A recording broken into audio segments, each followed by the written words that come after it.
Pricing products and services. This is fun. You know, price is one of the 7 P's of marketing. And at the end of the day, marketers have to be involved in how pricing is determined. Otherwise, you might end up with a price that is a mismatch to the value that the customer expected. So let's dive into the objectives. In this lesson, we're going to talk about basic pricing terminology. We're going to understand the general approaches to setting prices. We're also going to understand the psychological aspects of pricing and also create how marketers create a general price range for goods or services. All right, so let's dive into the fact that there is a difference between price and value. Price is what you pay, but value is what you get. So a price is what's being charged or exchanged for a product or service. However, the value, is what a product or service is worth to a customer, or the maximum amount that he or she would pay. All right. So something might actually be able to be priced at $3, but you might actually be able to get $10 for it because of the value that it's worth to the customer. That's a really small example, but let's get into how pricing is determined. In order to determine the price, whether you're going to base it on value or whether you're going to base it on cost, you need to understand what your costs are as a marketer. You have to understand before you price any product, well, what are my fixed costs? These are the costs associated with operating the company and with any marketing expenses involved. So before I price that pencil, how much did it cost the company to get the materials? And how much did it cost the company to market about the pencil, as an example? I probably should use a different example, but you get it. We need to understand the cost first before we even start talking how to price this thing.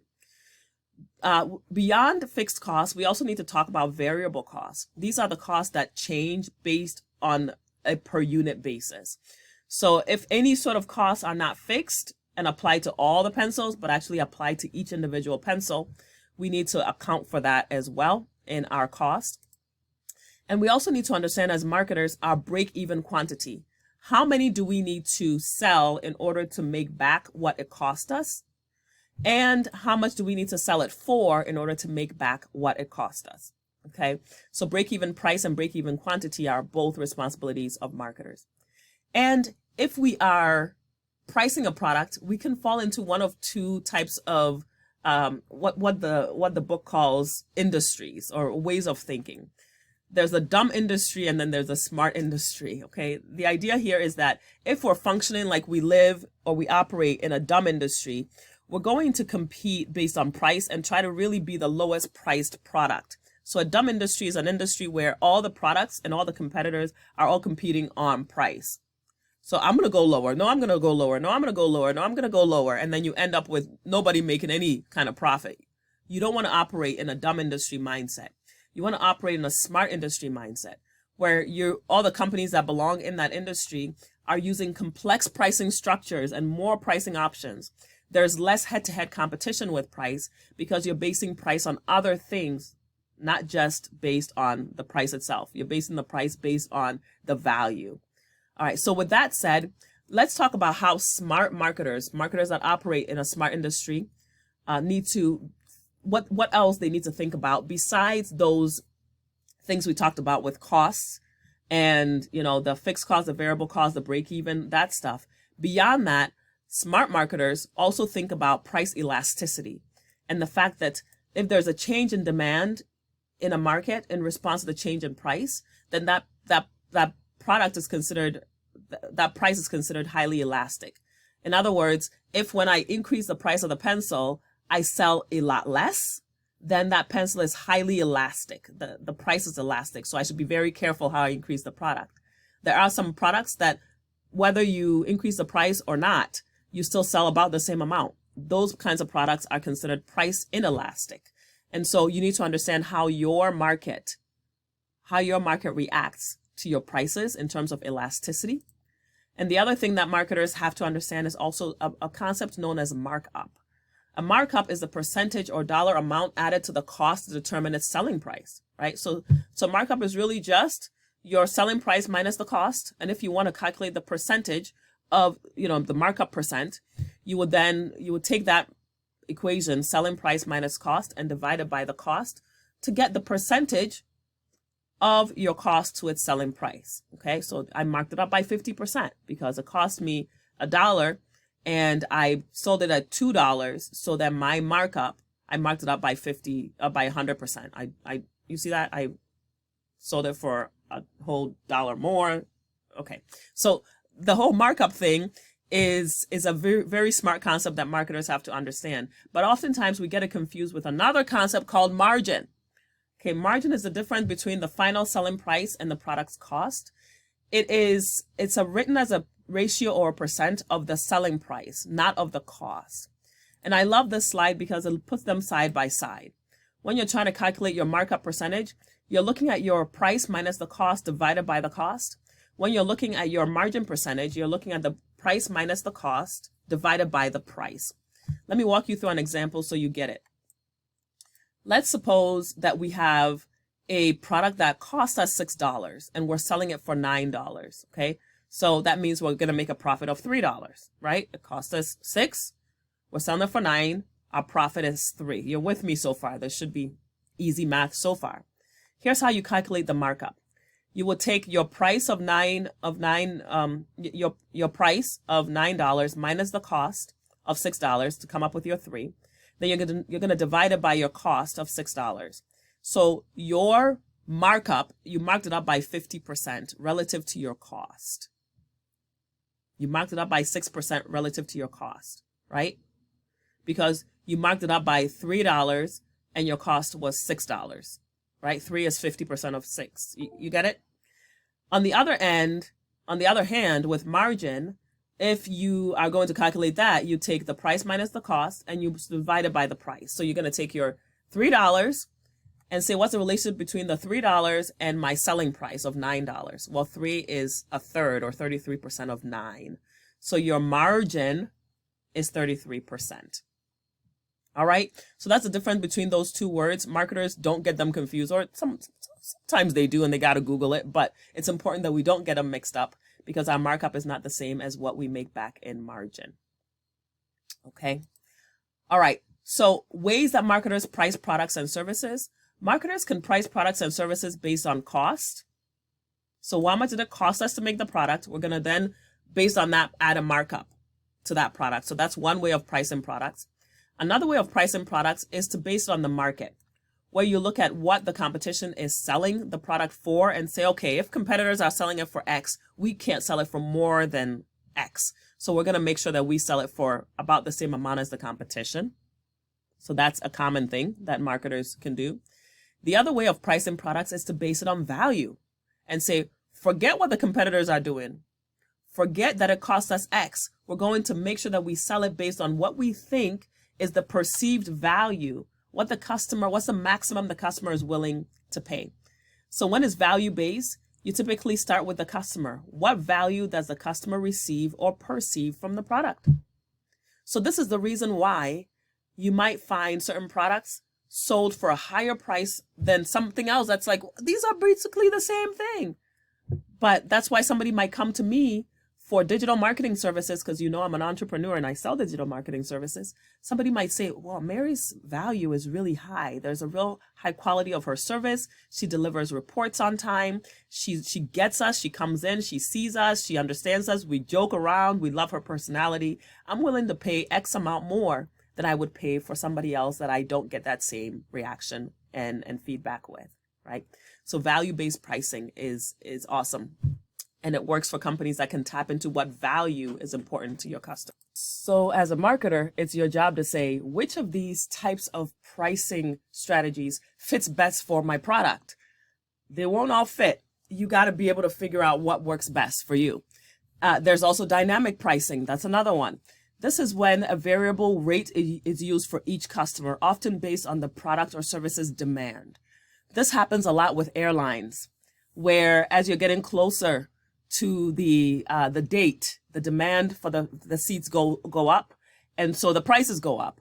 And each customer might even see a different price. I might see a higher price than the person next to me because of maybe some sort of cookieing that's done on my machine that knows that I visited the site, the delta.com website already. So this dynamic pricing really does change for each customer, often based on the product or services demand. Sometimes because of seasonality or holidays or other circumstances, the price can change as well. That's also known as dynamic pricing. Some people can get away with that. Some businesses can get away with that. And again, the airline industry is a great example. Flat rate pricing. This is when one rate is used for unlimited use of a service during a specified time frame.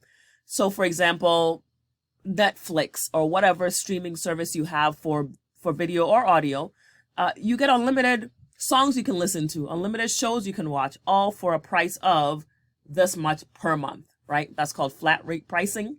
Some businesses can get away with that. Others will never touch this because of just how it will work out from a math perspective to see if they have profit or not. So for example, an airline would never use this kind of method. They can't just say you can fly unlimited flights for just this much per year. And the reason they wouldn't do that is because prices fluctuate so much, the price of fuel, and there are a lot of variable costs that prevent this from happening. A la carte pricing. This is when customers can choose to add and purchase product features individually. It gives you a freedom of choice. So I see computers sold online a lot like this. A lot of times your phone might be sold like this, where you buy the thing, but then you can add on extra memory or extra this or extra that, add this monitor, add this security service, add this and that. So it's called a la carte pricing, where you can basically everybody's price changes based on the individual features that they add on to the product. All right, so those are the foundational strategies that are used for pricing. That said, guess what? Marketers don't stop there. We also know as marketers that we can price products based on the life cycle. So product life cycle based pricing strategies.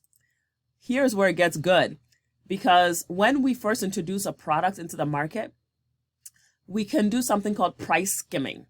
This is when you introduce the product into the market at an initial high price and then incrementally lower the price over time. Classic example of this, your iPhone or whatever fancy phone you're using. When it first comes to market, it is the most expensive it'll ever be, right? And you're paying a lot of money for it at that high price, but then over time, that price goes down. Give it 6 months, give it a year, and that price is drastically lower. That's called price skimming, and one of the biggest companies that does that is Apple. Market penetration. Now, this is when a company introduces a product at a low price so that they can gain more market share. They can penetrate the market. The idea here is that you want to develop a loyal customer base up front, that they will continue to repurchase, and that they might even repurchase even when the price goes up. So it's sort of the opposite of price skimming, right? Where you're introducing a product at a lower price so that you get in high with a high number of people, but then eventually you might increase the price down the road. And again, the reason you would do this is so that you can develop that loyal customer base, okay? So those are two examples of product lifecycle based pricing strategies. Beyond that, there's also psychology based pricing strategies, where a marketer can say, okay, regardless of whether this is a price skimming thing, a market penetration thing, regardless of whether this is a la carte, flat rate, dynamic, value-based, or cost-based or market-based, all the things we've talked about, regardless of what the price is, the psychology is the actual dollar amount you put on the product and how you might display the price so that people are more inclined to choose one option over another. Let's get into the psychology. First thing is odd-even pricing. Odd-even pricing is when a marketer sets the price of a product a few cents or a few dollars or sometimes just 1 cent under an even number. Consumers perceive the item as costing less than it actually does. This is why things cost $4.99. This is why things cost $19.99 instead of costing $20, because that makes you say, oh, that's only $19 when it's actually $20. But in your mind, you think it's cheaper. You know, something that costs $499, you're going to think it costs $400, even though it costs $500 because it's $1 less. So this is one of the psychological pricing methods that works really well when it comes to actually displaying the price of a product to that customer. Reference pricing is another psychological strategy used when you're actually pricing the product out. And this is when you use a reference point to make the product's price seem more appealing. So you can use different reference points though. One reference point is the original price as a reference point. You see this all the time. Sale price was $2.99, now $1.99, right? We see that all the time as a reference point where you reference the original price. Industry reference point. You see this as well, especially when you go to buy a vehicle. I've seen this where it says manufacturer suggested price is this, but here you pay that. So it gives you a sense of what the industry is, what the industry price is, and the fact that yours is cheaper. All right. Let's talk about another one is when you use a random incidental reference point.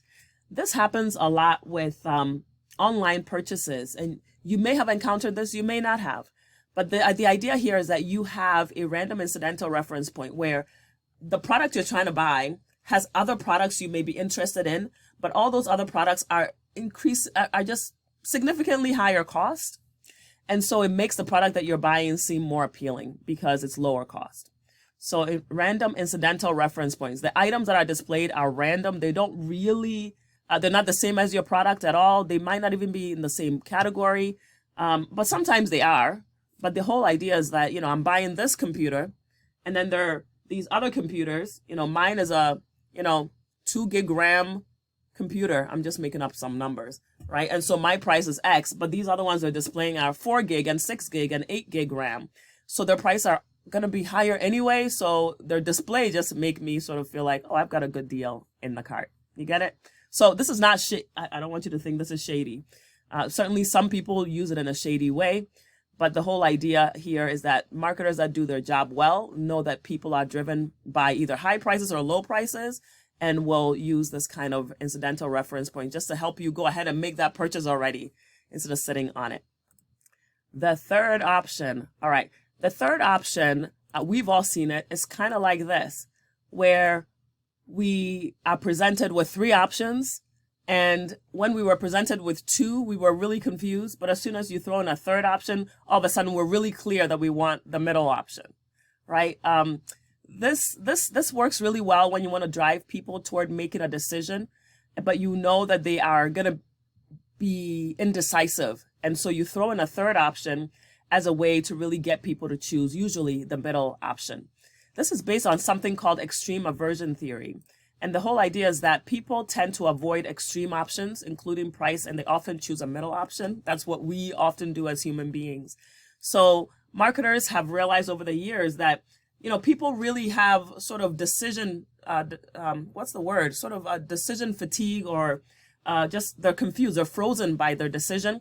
And so if you have a basic something and a high-end something, create a middle option, and people will probably choose that, or create an even higher version and people will choose the high version, the original high version, or create a lower version and people will choose the original lower version, right? So basically whatever's in the middle is usually going to be what sells. So that works also really well, this extreme aversion theory. Okay, so that's another type of psychological pricing strategy. Beyond that, there's also prestige pricing. This is where a business will set prices high to create the perception that they are elite, so that status-seeking customers will want to buy them. You ever bought something because it is expensive? I don't know. This doesn't work for me too well. I mean, I am not that person. But certainly, I can understand if you are. You're like, the more expensive it is, the higher the quality. This must be a high elite product, so I'm willing to spend the money to buy it. So prestige pricing is used quite a bit for status-seeking customers for that reason. Marketers will also sometimes price based on bundles. This is when we package 2 or more goods or services together to sell them for a single package price. And usually we price the package below what the customer would pay if they bought those items individually. You see this all the time in stores, but you probably also might see them as services where, where you might get a mani-pedi, a manicure and pedicure, cheaper than if you bought the manicure separate from the pedicure. So this applies for services as well, to get you to spend less but get more. Multiple unit pricing. This is when a marketer offers a price break for purchasing multiple units of a product, encourages customers to buy more. So for example, you might get a product, something like, you can buy 1 for $5 or you can buy 3 for $8. Have you seen that before? Something like that where you're like, yes, I want three. And you buy multiple because there was a price break. There was a multi-unit pricing. Okay. So that happens to all of us. And we certainly see the benefit in doing that when we need more than one of an item. Another psychological strategy is the loss leader psychological strategy. When we sell a popular item at an artificially low price, often below the company's actual cost, in order to attract people to the store or to the virtual store. And the hope is that overall sales from your purchases when you go to the store or the virtual store will be higher than what you came in to buy for that loss leader. You ever seen these kinds of ads?